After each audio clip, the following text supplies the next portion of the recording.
So I threw a new little feature in to the website that I didn't tell anybody about. And it's something that has been asked for previously, but I didn't then have the capability of doing it. And then I just... Is this the thing I asked for where you're able to scan people's credit card numbers and give me the credit card numbers plus the security code on the back? Yeah, and it's not exactly, I don't know, scan is probably not the right word because that implies that you have to take it out of your pocket and do something It reads with it. Yeah, you really, it reads, Well yeah, done. kind of from afar. That's what you were talking about, right? No, but that's well underway as well. But anyway, no, what I'm talking about is that we now have a page on the website that has the 50 most recent comments on any of our posts. Oh. So because a lot of our members are very engaged in commenting and reading comments. And so, normally you would have to go, okay, I'm going to go to this video page, I'm going to go to this blog post page, and then I'm going to read the comments there. Well, now you can go to this one page and see all the comments or at least the last 50 comments. That's nice. Take you directly to the thing you find most hateful instantly and allow you to immediately begin your counterattack. Not on our website. No, it's true. Yeah, it's kind of weird because I don't know if I can think of an incident yet where I thought, hey, these people need to settle down and get a room or step outside. Yeah. There really is an atmosphere of kind of civil discourse, of fun, of, people gently correcting others if they see a difference, have a difference of opinion, or graciously ignoring somebody who posts something that doesn't deserve a response. So it's pretty much the opposite of how the internet usually functions. Yes, it's like the social network. You know, it's been my pinned tweet for months now, maybe a year. The first part of it's absolutely true. My grandfather defined conversation as an alternating series of unrelated monologues. And then I added to that, but then he was an optimist, having never read the comments. That's right.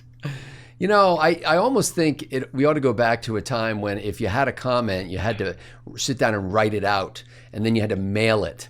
And then somebody then would read it and think about whether to post it or not. It's like letters to the editor of a newspaper. But anyway, so that's kind of a cool feature. And for those of you who play along with the home game, you can just go to the menu at the top of the page and where it says blog. If you mouse over blog, in addition to the thing that had your name and then the word content, so it would say Bill's content, Steve's content, Scott's content, whatever your name is. Then right next to that now, or right above that, it says recent comments. So you click that, it'll take you to a whole page. It's nothing but the 50 most recent comments. Now I want to go see that. So there's a lot of other stuff like that I just kind of sneak in there as prototypes and don't tell anybody about. And then, if I get a reaction to it that's positive or negative, then either I'll get rid of it or I'll amp it up. But it works. I just tested it. It's really cool. Isn't that neat? So you can, and then if you click it, it'll take you to the post, and so you can actually see that post. But anyway, there's all kinds of other fun stuff. As you burrow into this, I like this kind of Andrew Breitbartian, Steve Jobsian kind of reveal theory of life where, just things aren't obvious at first, but little by little they become obvious as you get deeper into it. So that's what I do for fun. Yeah. I can't mention. Now you have the answer to why was it so easy for Scott to get dates in high school. Ladies and gentlemen, this is a kind of a meeting, a production meeting that we do once a week where we get together and talk about this week's episodes of a very famous long-running internet TV show called Right Angle that has been still has the original cast. This is not like one of those. Yeah, this is not like one of those bands where they say, well, we still have Bill Whittle's still the lead singer, but all the backup guys have changed 13 times. It's usually the other way around. That's right. Got the backup singers from Alabama. Yeah. That's right. I talked to a guy once who played saxophone, and he used to go on cruise ships, and he said you would see the cruise ship advertising that they had this famous band from usually the 50s, 60s, or 70s, and he said there would be like one guy from that band, and then it was the same group of musicians playing with every one of these guys, and they would just change clothes. Awesome. Wow. So anyway, we do the same thing ourselves. We change clothes in between this backstage episode and the regular episodes. Thanks to all the folks who have been watching, by the way. Some of the most recent episodes we've done have really taken off. And it's, Bill's Firewall episodes, some of the Bill Whittle Now and Right Angle pieces are really getting a lot of attention. And we know that that's largely due to the fact that you share our YouTube videos with a lot of your friends and that you've been inducing people to join you at billwhittle.com. So thanks for that. I'm going to check myself. Are you checking? I haven't checked in a day or two. Yeah. Got to do that. So anyway, I haven't checked in the last, how long have we been talking now? About 4 minutes. Wow. 5 Wow. minutes. So these are good. Yeah, it's not bad for a mom and pop shop. For mom and pop shop. Exactly right. Too.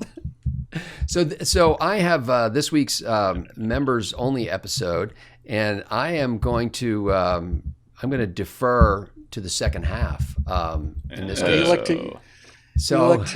to receive. That's right. You like to kick. That's right. He has elected to receive. Can't laugh at that anymore. No, he's been completely soiled.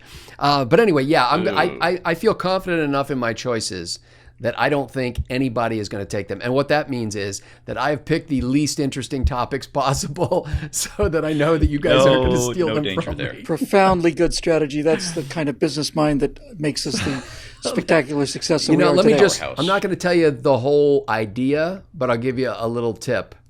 Whatever happened to Yahtzee? That's all I'm going to say. Wow. It boggles the mind. It's funny you mention that, actually. It boggles the mind. Okay, Stephen Green, you hit the buzzer first. Would you like to talk about your episode? Lord, this it's week? me? Shoot, do I have a topic back here somewhere? No, I do.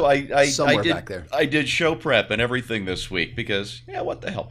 I want to talk about the, I don't know, is this the end for CNN?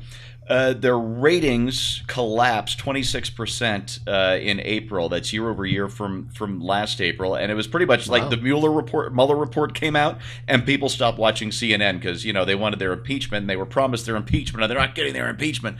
They just Al Capone's safe has been opened. Right. Reports differ, but one report says CNN is laying off up to 300 people.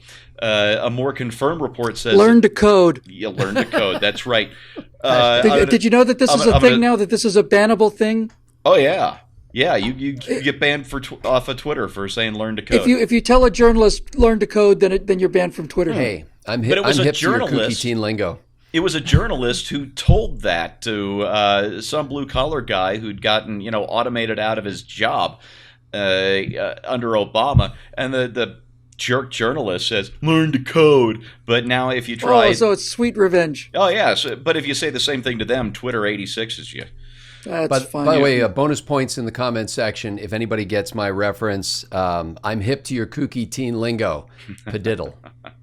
Just leave it at that. If anybody can give me that reference. No. So Steve, so what's the concept here? What are we saying? Is this the end for CNN? We're going to talk about the fate that seems to be befalling them with these layoffs and buyouts for sure. The buyouts include at least 100 senior staffers, one of whom is the head of CNN International. They're big overseas sub network or whatever you want to call it. So the layoffs CNN has said, well, we're not actually laying anybody off yet. Yeah, aren't they just consolidating people at their Hudson City, whatever it is, headquarters? Well, they're right sizing. Yeah, this is what's going on. You don't suffer a ratings collapse like they've been doing. I mean, they're coming at distant third place to MSNBC these days. And I want to not at the airport though. At the airport, they rule. But you take away the But airport. that's because those switches were welded in place in 2007. Yeah. When the TVs went up. They actually were. Like they actually have deals with these airports. Like they can only play CNN. Yeah, I'm sure. Locked in. But out of their 300,000, hourly daytime viewers, how many of those people are stuck at LaGuardia going, "Oh God, it's CNN"?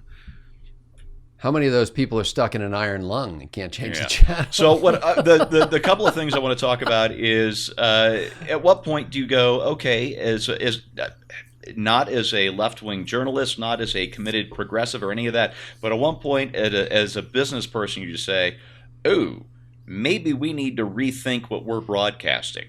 And then we're also going to talk about some of the things they're broadcasting, because I found it's an ongoing trope that this is the stupid thing that CNN broadcast today. And I collected 2, 4, 6 brand new examples, and I had to go all the way back to last Sunday to find them.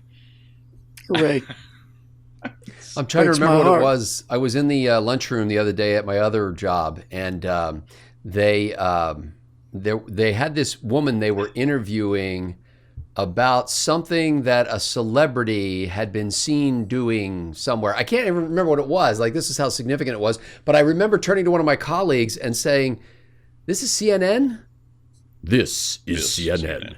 I mean, like, it's like this, there's somebody just chatting lightly about something that some meaningless celebrity had been seen doing that has no greater import other than, wow, how surprising that this celebrity was doing something odd.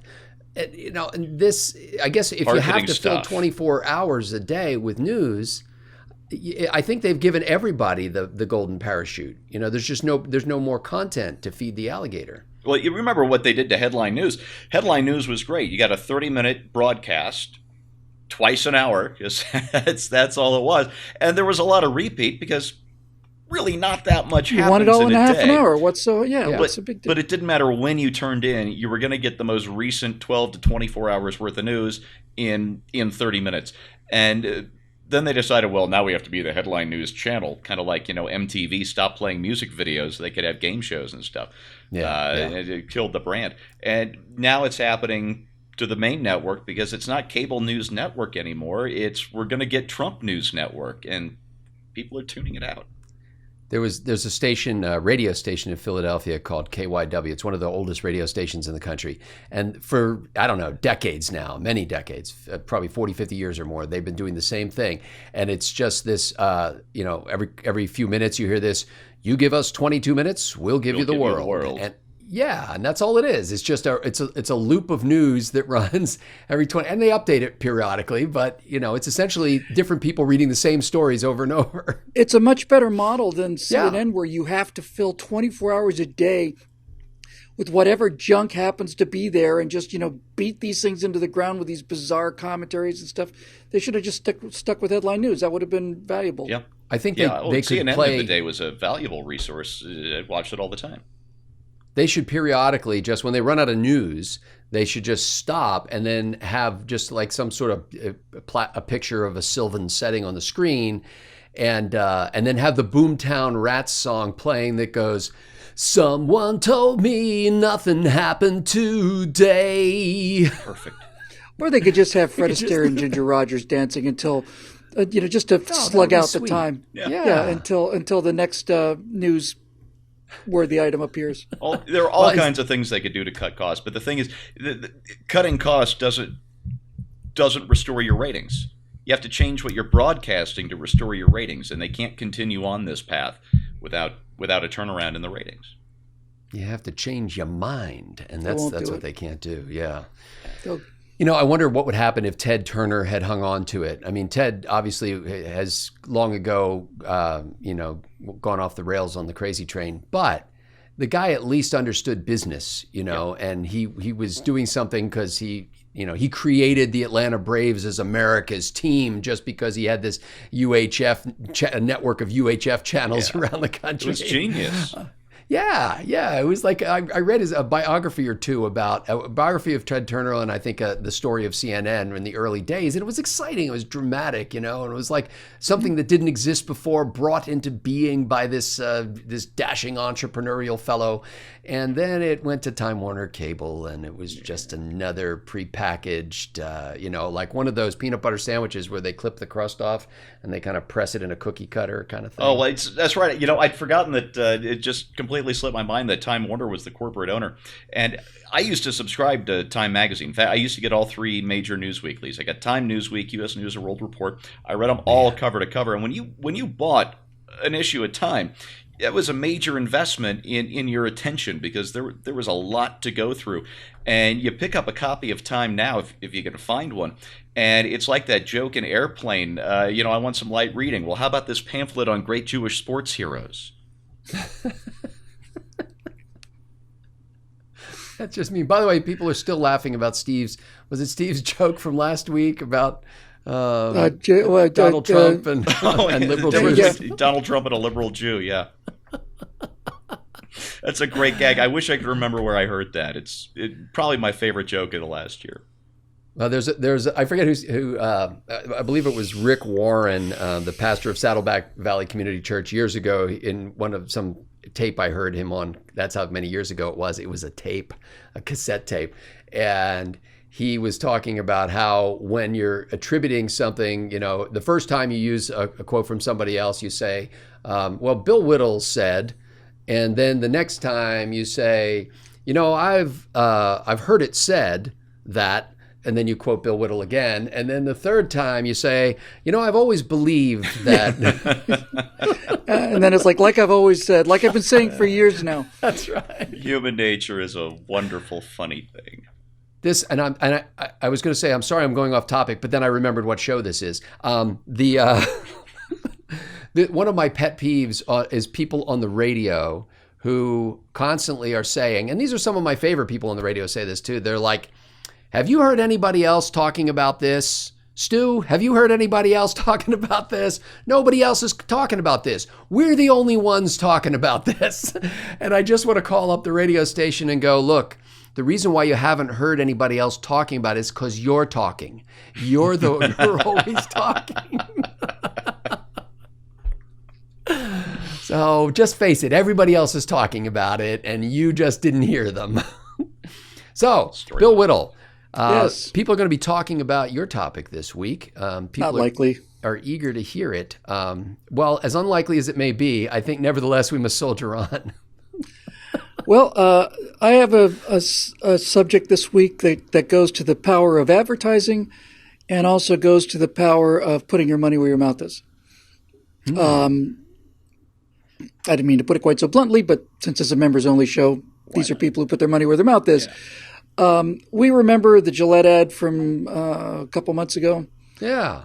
Where Gillette basically says, we got to make better men than the rapists that we're turning out, every day, right? What was it? The best a man can become or something? They changed their slogan. Yeah, they changed their slogan and lost their business. It's like, So that was several months ago.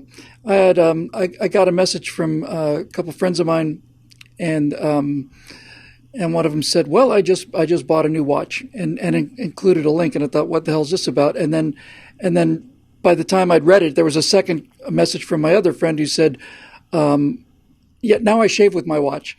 What the hell's going on? So I clicked the link, and there's a link for something called the Eavesdrop Watch Company, and it's about men. And it's about everything that men do. It's very, very, very good. It's very low key. It's like men are, 97% of combat fatalities. Men are 75% of suicides. 97 or 93% of all workplace accidents are happen to men. And it's very understated. It's not whiny. It's not anything. It's just, And then this company said, we believe in men. We believe in the goodness of men, the power of men. So I bought a $120 watch that I didn't need or want. Seriously. You just bought it? And it wasn't like, hey, I got some cash I have to throw away today. I might as well spend it here. It's just, I just decided, I made a conscious decision that even though I didn't really need this or want it even, and certainly didn't have the money just to play with, I decided that this needed to be rewarded. And so we'll play a bit of the ad and just as an example, because, when the whole thing has always been like boycott, right? Well, we're never going to buy Gillette again. All right. Well, Gillette has a lot of residual sales, and I'm sure they took a pretty steep dive when those ads came out. But it doesn't have the electric shock effect, I wouldn't imagine, of being a relatively unknown watch company, suddenly having 4 million views in like 30 hours on your YouTube video, and then just seeing it's got to be just a tidal wave of cash coming in from people who are grateful for sticking up for them. Now this is kind of playing catch up for a lot of us because I don't know that I've seen this ad. I just did a quick search on it. What's the name of the company again? It's called eGard, EGARD. Mm-hmm. And I'll get the link on YouTube. I'll do it right now. The Legal Insurrection blog had a story about this January 22nd. Really? Yes. Some good looking photos. But it's 3 months ago. That's the nature of the internet. Oh my God! I should probably cancel that story then. I guess, huh? I want to see. Can we show it during this show? No, we don't. Do we have a way of doing that? Do we? I don't know. Maybe we shouldn't. That's 3 months old. I had no idea. Yeah, that just shows you like what has become of our culture. I feel like an idiot. No. But this our culture in the internet age. Number one is there's so much stuff out there. There's no way that you could possibly keep up with it. Number, like before when you went to school, you were like, hey, did everybody watch the episode? And you didn't even have to say what show it was because there was only one show. We had one TV with one channel. But now it's gotten even weirder because now we go, oh, that's 3 months old. Pfft, we got to forget about that. That's all. Did you talk about what you're doing, Scotty? I can fill some time. Give us a lot of detail. Yeah. Okay, so I got two things, and I need help here. And Steve, I guess it's going to be you while Bill's It's surfing you and me, buddy. Thank you. We got a new show called Bifecta. Not that there's anything wrong with that. It's no longer right angle. It's just a line, 2 points. Anyway, so here are my two topics. One has to do with the presidential candidate, Mayor Pete Buttigieg, who never ceases to fascinate. And I've titled this one "Jesus is a Never Trumper," and which is not exactly what he said. But the upshot of it is that Pete has, as most people know, has publicly proclaimed his Christian faith side by side with his membership card in the LGBTQ community and his marriage to a man. And so now he's well known for saying things like God does not have a political party. But this time he kind of put a little kicker on that statement. It used to be kind of a bland, peaceful thing to say, and now it's got a little bit of bite. And so I'd like to get into that. And then the other one is an article. Oh, I got to see what the title of the article here is. Okay, this is an article in Vice.com, May 6, 2019. And the headline is, AirPods are a tragedy. AirPods? AirPods I love mine. A tragedy. Tragedy. Oh, okay. So, yes. In what way? And frankly, are these frankly, little Steve, wonder devices? I did not. At the time I was reading this article, which by the way runs to, it's got to be a 10,000 word piece. It is the longest article. I couldn't read the whole thing, of course.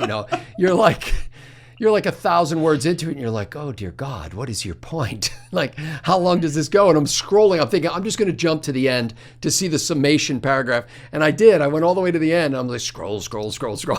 And I get to the end, and the end basically just restates what's in the first paragraph. And so I think I could have skipped everything in the middle. Oy. So, yeah, but the upshot of it is they're AirPods. These are the Apple earbuds, like the one that Steve is modeling for us right now. Is that they are basically made of poison. They never decompose. They can't be repaired. They're just a sign of wealth and conspicuous consumption. And, for God's sake! Sod off, Swampy. And just a rich person's affectation. And as in a picturesque phrase that this author from Vice, whose name is Carolyn Haskins, writes, they are the future fossils of capitalism. Really? Wow, somebody's really pushing for a paycheck on this one. Wait, I hope she's getting paid by the word. 10,000 of them. I'm not sure how many words it was, but I'm going to guess. I'm going to say 7 to 10,000, and I would lean toward the 10 side. Wow. And the thing is, I'm not really a big headphone guy. I wear these for right angle once a week, and except for maybe 1 or 2 nights a week when I might curl up in bed with a TV show on my iPad instead of a book on my Kindle, then I wear them again. But I got to tell you, I love them because it's old school Apple. It just works. You put them in, and your phone, or your iPad, or your Mac, whatever it is you're using, just goes, oh, you got your earbuds in. We're good. See, like Carolyn Haskins says, a tragedy. Yeah, it is a tragedy. A tragedy. Yeah. You know, I like them mostly because when I see people using them, I'm always reminded of a person stubbing out a cigarette in his head. So, which don't do that at home, kids. It hurts. Every time I see somebody doing that, I just picture them going like this.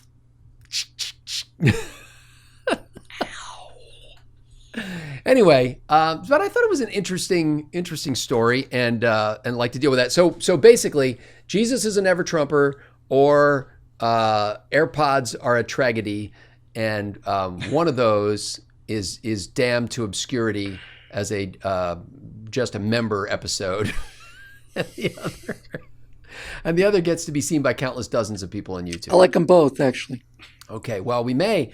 And this is more and more the pressure that we're hearing from our own members, who's saying, "Yeah, okay, we'll keep the backstage release episode the members only." That's right. So release everything else. I'm not sure there'd be any point to releasing the backstage. You've really got to be a dedicated fan. That's a real It's like Comic-Con or something. It's you don't go there unless you're really over the top into this. Question for people who have watched every single second of every single backstage. How many of you have ever been on a second date? You mean like with the same person? Yes. Swipe right for Bill Whittle. 0. I thought so. Well, that's certainly what qualifies us to produce the show anyway. That's the main thing. And question for those of you who've watched every single episode of the Stratosphere Lounge. How many of you have ever been on a first date? Oh my God. Yeah, that's a bit of a safari. No, seriously. But this takes a certain, like, this is a passion. This is not something that people do idly. One does just not idly stroll into Mordor. It's the same kind of thing as when you watch like the Kardashians. It's a chance for people to feel superior to these 3 idiots, right. who are like have developed some shred of internet fame through no talent whatsoever. And it makes you feel like you can do anything. If you watch the backstage show, you feel like, okay, well, maybe things aren't going the way they want them to right now, but if these clowns can do this and get paid for it some measly amount, then at least I got a chance to become an opera singer. Anyway. Well, honey, using my the executive bank just powers repossessed the car, and that's right. And we're going to lose the house, and the kid's on drugs. But look at this. At least it's not that bad. Here's La Traviata. Using my incredibly incisive executive powers of decision, I was able to immediately find a story. Good. Excellent. That I like. It's the actual story is that it's in the Guardian, so it must be true. Yes. But I've heard this before, and the story is they treat us like crap. Uber drivers feel poor and powerless on the eve of the IPO, initial public offering.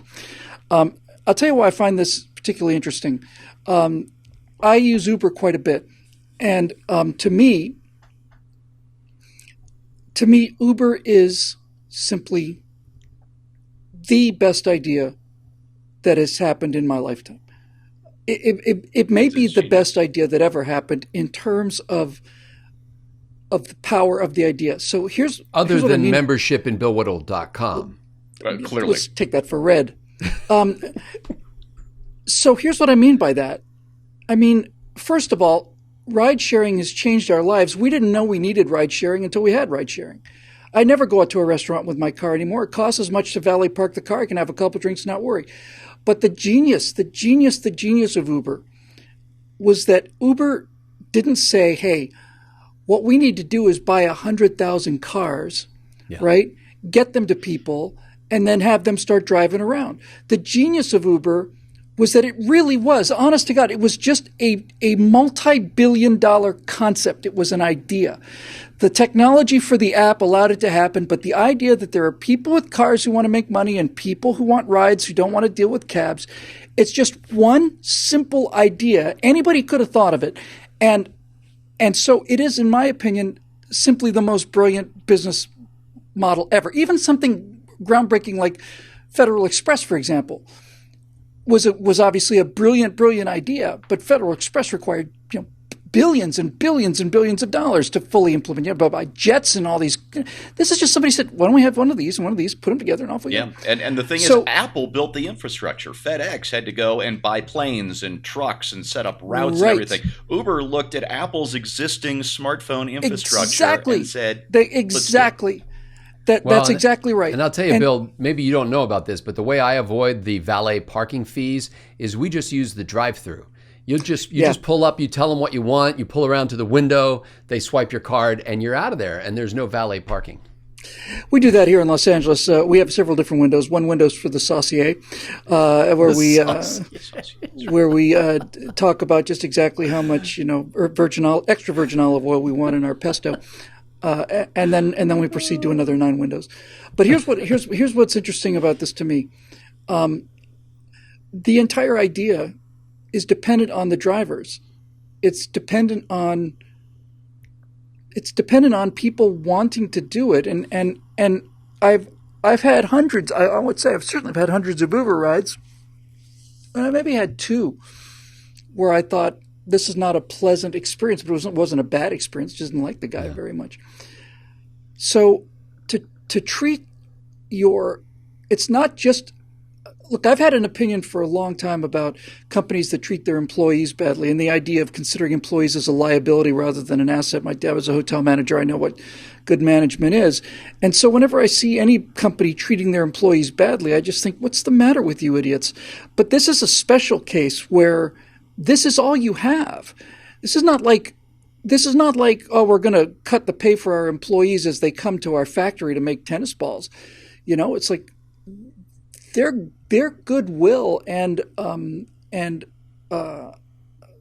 just frankly, their goodwill and their good mood is essentially what you're selling. The reason that Uber works is a number of reasons, but basically cabs were a complete drag. My biggest problem with taxi cabs was that they were too expensive, but mostly you had no idea how long they would take to get there. You might be outside waiting for 20 minutes, maybe half an hour, you just didn't know. But for Uber to do this is to me an indication that this idea that capitalism is all about exploiting workers is just nuts. Get the most work out of them you can, pay them the smallest you possibly can. It's my business model, but that doesn't mean it's a smart idea. But seriously, it seems insane to me.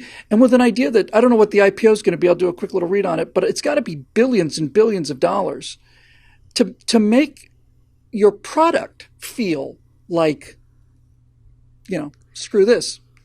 You got to wonder if somebody's seeding these stories because, as soon as you started talking about this, and I saw some of these headlines before. Oh, wait, this story is from 1999. No, but I'm just saying, like, as soon as you hear that, you're like, well, there's some Uber drivers who think they're being treated unfairly. And to me, that's like reading the reviews on any product. There's you have no idea how many of those little vacuum cleaners are in circulation. Sold, granted. But if there are 12 negative reviews, then you're like, oh man, everybody hates these little vacuum cleaners. Meanwhile, they sold 2 million versions of them last year.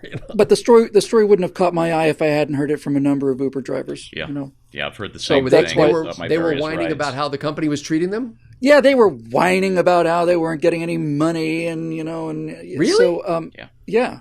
Oh wow! Because I've only taken one of those rides before, and it was with a Lyft driver who quit her nursing job because her Lyft driving was going so well. Wow.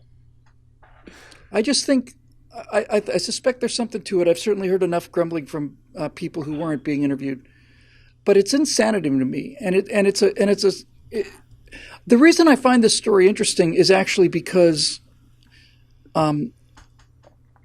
it is a case where corporate greed, where greed can ruin good business. I always tend to be a knee-jerk reflexive kind of defender of business and private companies and stuff because I think they're superior to the government in every way.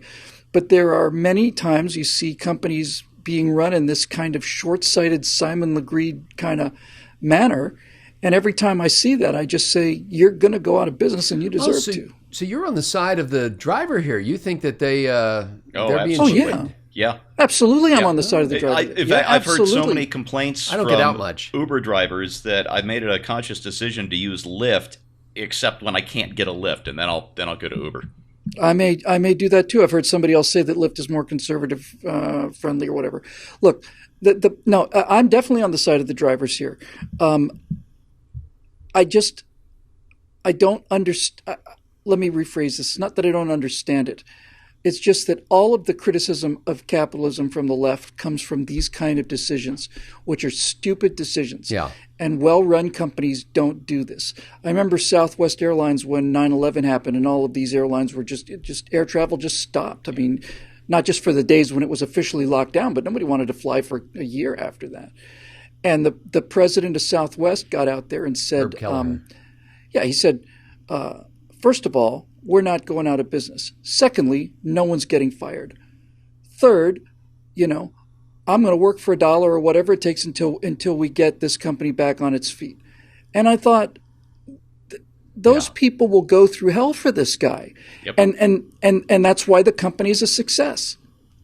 Well, Herb Kelleher was also famous for responding to a complaint letter from one of the passengers on one of his flights. He looked into the issue and quickly found out that the passenger was being surly and rude to the flight attendants. And he wrote a letter back to this guy and said, "Don't fly our airline." Did he? Wow. And yes, and that's another one of those things that made so him that's got to be hero, legendary hero to, among the Southwest flight attendants, right? Yeah.